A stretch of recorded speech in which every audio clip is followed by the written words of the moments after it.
Selamat datang para mahasiswa baru di Prodi Akuntansi tahun 2020. Di sini Ibu Susi akan menjelaskan untuk program studi D3 Akuntansi. Kenapa kita masuk di program studi D3 Akuntansi? Di sini kita lihat keunggulan kita.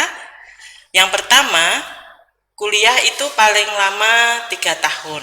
Jadi selama ini nggak sampai 3 tahun sih, hanya 2 tahun 10 bulan misalnya seperti itu.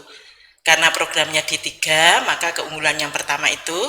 Terus yang kedua, kita nanti akan memperoleh ahli madya atau sering disingkat AMD gitu ya. Ahli madya kita apa? Yaitu ahli madya akuntansi. Nah, lulusan D3 akuntansi ini sudah banyak sekali digunakan atau diserap oleh tenaga, baik oleh perusahaan maupun oleh pemerintah. Jarang sih yang menganggur, karena dari D3 akuntansi kalau belum lulus tuh biasanya sudah dipesan gitu ya, apakah ada D3 akuntansi yang mau bekerja dalam suatu perusahaan tertentu. Ini beberapa keunggulan di dalam D3 akuntansi. Berikutnya,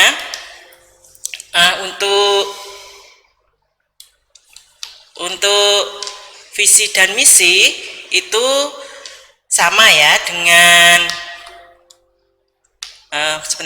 untuk visi dan misi itu sama dengan kita mengacu ke visi misi universitas, yaitu bagaimana di situ kita membentuk suatu integriti dan kreativiti. Jadi di sini menjadi salah satu program studi akuntansi terkemuka di Indonesia yang menghasilkan ahli madya akuntansi, mengatasi untuk menjaga kompetensi profesional dan seterusnya. Jadi untuk D3 akuntansi kita juga prioritasnya bagaimana kita menjaga keseimbangan antara iman dan ilmu.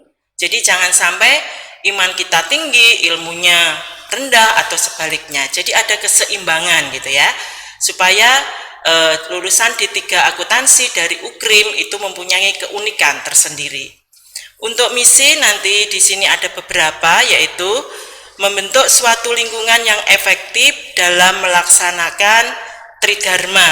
Ya, tridharma itu ada pendidikan, di situ ada penelitian, ada pengabdian, terutama di bidang akuntansi. Yang kedua, membentuk pribadi ahli madya akuntansi yang memiliki jiwa profesional dan bermoral.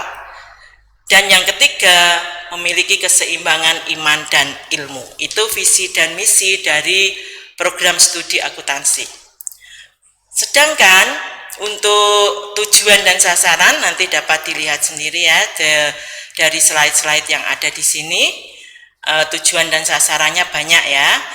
Terus untuk mencapai sampai kita menjadi ahli madya itu apa gitu ya yang harus kita lakukan.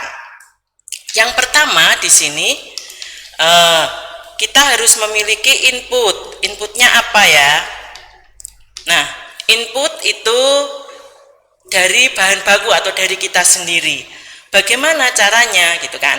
Dengan mengikuti suatu perkuliahan. Jadi kalau nanti perkuliahan walaupun secara online, Ibu harap kalian jangan bermalas-malas gitu ya, tetap mengikuti perkuliahan dengan baik, semua tugas dikerjakan, ujian ataupun misalnya dikasih tugas oleh dosen, semuanya harus dikerjakan. Ini inputnya melalui suatu proses pembelajaran kita, baik secara online nanti maupun secara offline.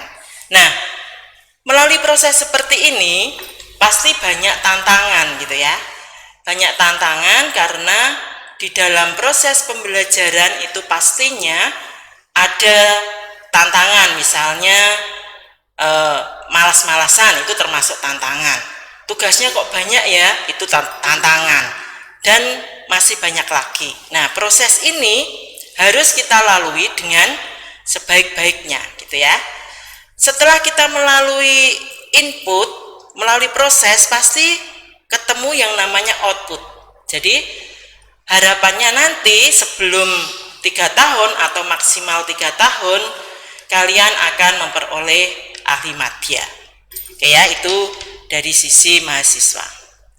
Terus berikutnya, program studi D3 akuntansi memiliki kurikulum yang berkualitas. Jadi bagaimana kita mengembangkan kurikulum supaya sesuai dengan dunia kerja. Jadi apa yang pemerintah atau perusahaan harapkan sesuai dengan yang nanti kurikulum kita. Berikutnya untuk program peningkatan kualitasnya, yang pertama materi perkuliahan sesuai dengan silabus. Jadi sebelum memulai perkuliahan kita akan dikenalkan dengan silabus. Pokok-pokok apa yang akan kita pelajari dalam suatu mata kuliah tertentu, gitu ya. Terus kita harus ada interaksi dan komunikasi. Jadi jangan hanya dosennya saja, tapi kalian juga ikut, gitu ya. Terus kita memotivasi. Akhirnya kita mengajak mahasiswa untuk dalam penelitian maupun pengabdian dosen. Itu untuk peningkatan kualitas di dalam kurikulum itu sendiri. Nah, kurikulum pembelajaran D3 akuntansi itu seperti apa di situ? Karena kita D3, maka banyak praktikumnya. Kenapa banyak praktikum? Karena untuk melatih kita dalam suatu pekerjaan nantinya. Di sini kita memiliki praktikum pengantar akuntansi baik 1 maupun 2. Jadi bagaimana nanti kita membuat laporan keuangan melalui neraca lajur, misalnya berapa kolomkah perusahaan jasa, dagang atau manufaktur, itu terletak di sini ya. Terus ada praktikum akuntansi biaya. Jadi bagaimana kita menghitung harga pokok produksi. Jadi jangan sampai harga pokok produksi melebihi harga jual, nanti perusahaannya rugi. Ada praktikum akuntansi keuangan menengah 1, keuangan menengah 2. Ini kita bicara mengenai laporan keuangan. Ada laporan neraca, laba rugi, perubahan modal. Terus praktikum auditing, ya, jadi bagaimana kita memeriksa laporan keuangan, perpajakan bagaimana menghitung pajak, baik pajak perorangan, pajak badan maupun pajak-pajak yang lain, gitu ya, selain PPh pasal 21. Ada akuntansi keuangan lanjutan, ada praktikum anggaran, praktikum komputer, dan praktikum statistik. Banyak ya, ada 11 praktikum di dalam kurikulum pembelajaran D3 akuntansi. Nah, berikutnya untuk penawaran mata kuliah per semester itu bagaimana? Karena kita D3, maka ada semester 1 sampai semester 6. Semester 1 dapat dilihat di sini 23 SKS, ini paket ya. Semester 2 juga paket. Nah, untuk semester-semester berikutnya di sini nanti tergantung dari indeks prestasinya. Nah, indeks prestasi nanti dihitung gitu ya. Jadi kalau IP-nya tinggi bisa mengambil 24 SKS. Tapi kalau IP-nya tidak memenuhi berarti ada mata kuliah yang harus ditinggal, diambil semester berikutnya. Harapan Ibu nanti kalian bisa mengambil mata kuliah ini semuanya setiap semesternya. Oke. Nah, untuk pengambilan SKS tadi mungkin sudah dijelaskan ya. Jadi dengan indeks prestasi seperti ini menghitungnya bagaimana gitu. Tadi sudah dijelaskan sehingga harapannya mengambil paling banyak 24 SKS sehingga cepat lulus. Jangan mengambil yang ini ya, 18 SKS dan seterusnya. Nah, ini untuk jumlah-jumlah SKS yang nantinya dapat diambil. Totalnya berapa sih di dalam program studi D3 akuntansi? Bentar ini yang tadi ya. Jadi untuk semester-semesternya untuk D3 akuntansi itu 118 SKS. Jadi 118 SKS nanti untuk tugas akhir itu digunakan magang.